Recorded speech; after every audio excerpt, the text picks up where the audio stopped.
Waxabajjii 24,2025 akkam jirtu daawwattoota keenya oduu yeroo kana isinitti himnaa oduu waliin Geetoo Lamaayooti.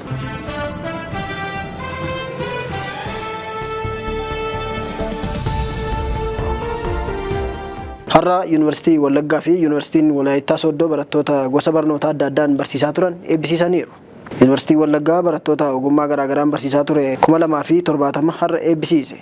Barattoonni eebbifaman sunneen sagantaa garaa garaan barnoota digirii jalqabaa, digirii lammaffaa fi digirii sadaffaa kan hordofaa turanidha. Eebbifamtoota kanneen keessaa 13 kanneen digirii sadaffaa hordofaa turan yoo ta'u, 22 immoo dooktaroota ogummaa fayyaa ispeeshaalistiitti guddatanii yeroo jalqabaatiif yuunivarsiitichi eebbisiise ta'uu isaanii pirezidaantii itti aanaa dhimmoota akaadaamii yuunivarsiitii Wallaggaa Dooktar Malkaa Hiikaa sirna eebbaa sanarratti dubbataniiru.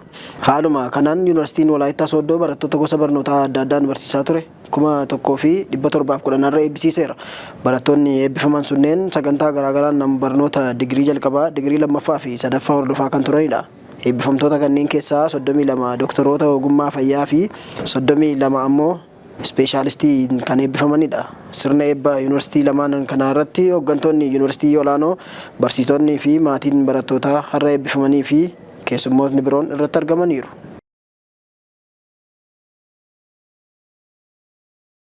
Kaleessa magaalaa Finfinneetti balaa tiraafikaa mudateen namootni 9 du'uun poolisiin magaalichaa beeksise. Balaa tiraafikaa Finfinnee kutaa magaalaa Qaaqii Qaallettiitti mudateen daa'ima waggaa 3 dabalatee lubbuun namoota 9 darbu koomishiniin poolisii magaalaa Finfinnee beeksiseera.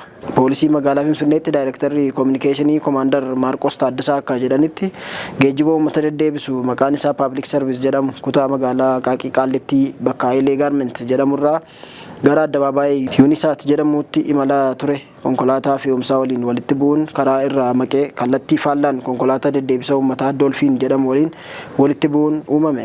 Balichaan konkolaachisaa konkolaataa Doolfiinii dabalatee lubbuu namoota 9 yoo darbu, namoota 8 irra immoo miidhaa qaamaa cimaan ga'eera.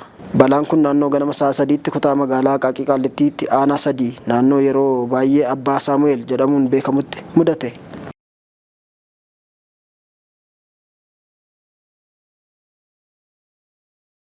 Abuut hariiroo uummata Tigraay fi Eertiraa gidduu uumamaa jiru cimee akka itti fufuuf cimseen hojjedha jedhe. Durataan paartii dhiyeenya kana boordii filannootiin seeraa qabeessummaan isaa haqame addi bilisummaa uummata Tigraay Dabratsiyoon Gabramikaa'el hariiroo uummattoota Tigraay fi Eertiraa gidduutti uumamaa jiru cimee akka itti fufuuf niin hojjedha jedheera.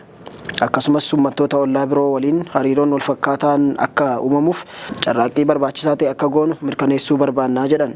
Durataan Abuut Dabratsiyoon Gabramikaa'el kana kan jedhan sirna yaadannoo wareegamtoota naannichaa waggaa 37ffaa magaalaa Hawuzeen keessatti gaggeeffame irratti ergaa dabarsaniini.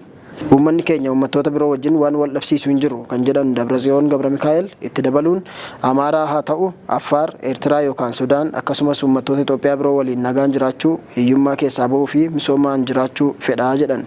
Paartiin keenya Abuut hariiroo uummata yeroo ammaa uummata Tigraay fi Eertiraa gidduu jiru cimsuu fi uummattoota ollaa waliin hariiroo wal fakkaataa uumuuf carraaqqii barbaachisaa ta'e akka godhu mirkaneessuu barbaannaa jedhaniiru. Durataan Abuut Dabratsiyoon Gabramikaa'el dabalataan ergaa isaanii keessatti dhimmoonni waliigaltee nagaa Piriitooriyaa hedduun hojiirra akka hin oolle ibsuun fakkeenyaaf tokkummaan daangaa naannichaa hin kabajamne akkasumas buqqaatonni naannichaa kitila tokko ol gara qe'ee isaaniitti hin deebine jechuun kaasaniiru. Dhimmoonni waliigaltee nagaa Piriitooriyaa hedduun hojiirra ooluu dhabuu isaanii qofa osoo hin taane sochiiwwan diigamuu waliigaltichaaf sababa ta'an yeroodhaa gara yerootti hammaataa jiru jechuun cimsanii dubbataniiru.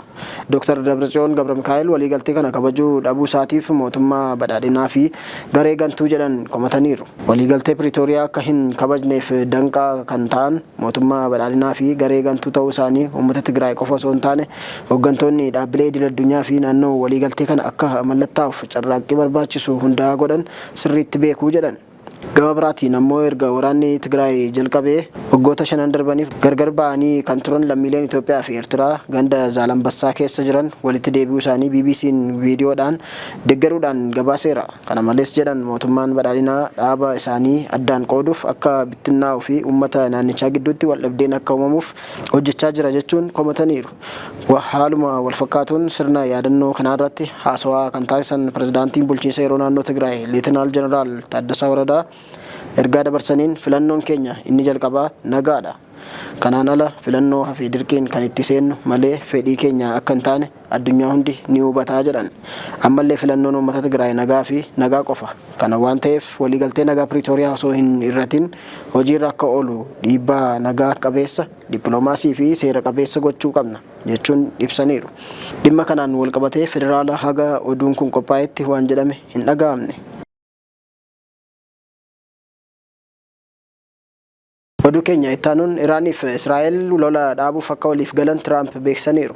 Pirezidaantiin Ameerikaa Doonaald Tiraamp wal waraansa Iraaniif Israa'el gidduu jiru akka dhaabbatuuf Israa'el tolee jechuushii dura bilbilaan Qaataaritti akka himan Aljeeziraatu gabaase. Lolli Israa'eliif Iraan gidduu kan eegalame waxabajjii 2025 waggaa ta'u har'a guyyaa 11ffaati. Waraana sana kan eegalte Israa'el waggaa taatu kaayyoon ishii mootummaa Iraan jijjiiruuf gabbisa niwukileeraa ishii doomsuu kan jedhudha.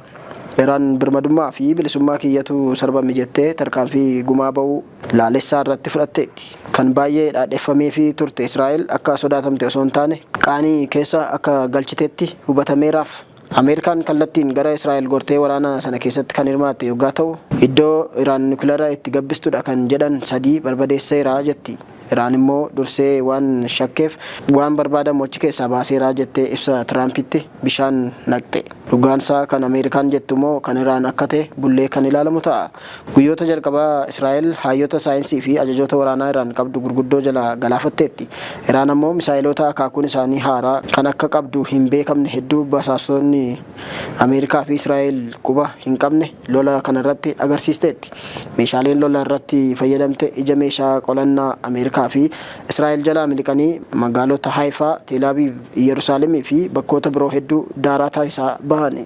Ministeerri ittisa wiirtuu saayinsiif qorannoo akkasumas kan basaasaa Israa'el xiyyeeffannoo misaa'ilota Iraaniiti. Manneen jireenyaa, manni yaalaa fi waajjirri mootummaa hedduudha kan Gaazaa fakkaatan.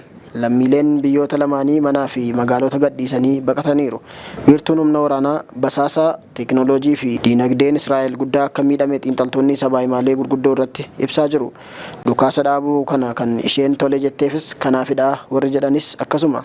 Iraan kaleessa galgala buufata waraanaa Ameerikaa kan Iraaqiif Qaataar Dohaa jiru misaa'ilaan rukuttee gumaa ba'eeraa jetteetti. Misaa'iloota 19 waraana Ameerikaa irratti akka dhukaaste Qaataar karaa ministeera haajaa alaa isheetiin beeksisteetti.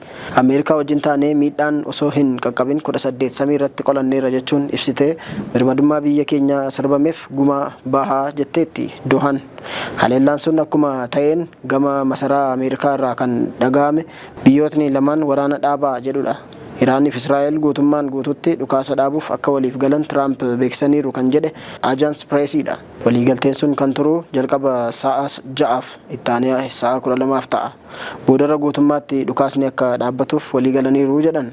Isaan kana jedhanii osoo hin turin gara barii har'aa Iraan Baarshiibaa dabalatee magaalota Israa'el haleelaa turte. Yoo xinnaate namoonni 4 ajjeefamaniiru.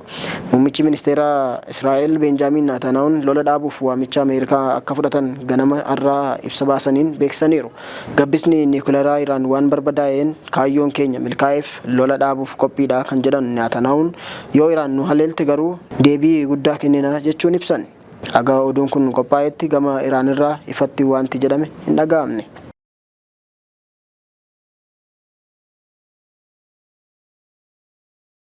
Oduu keenya xumuraatiin manni murtii waliigalaa Tiraamp baqattoota gara biyya biraatti akka ari'uuf hayyama kenne.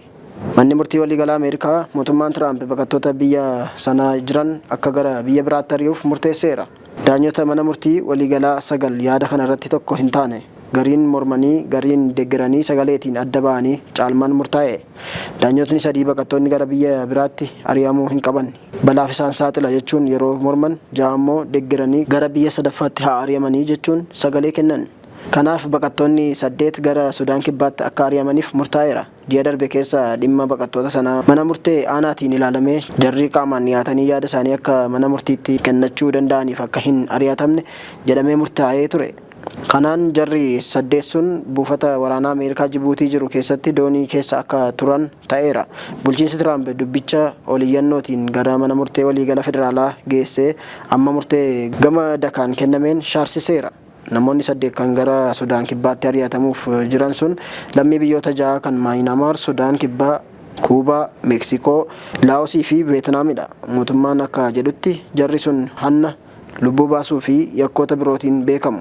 Abukaattoon dhuunfaa fi kan mootummaan dhaabeef garuu harki caalaan jara kanaa kan mootummaan isaaniin jedhu kana miti jechuun falmuufi. Manni murtii sun ji'a tokko dura ajaja baqattoota kan Veenzuweelaa dabalatee namoota 350 miidhu dabarsee ture.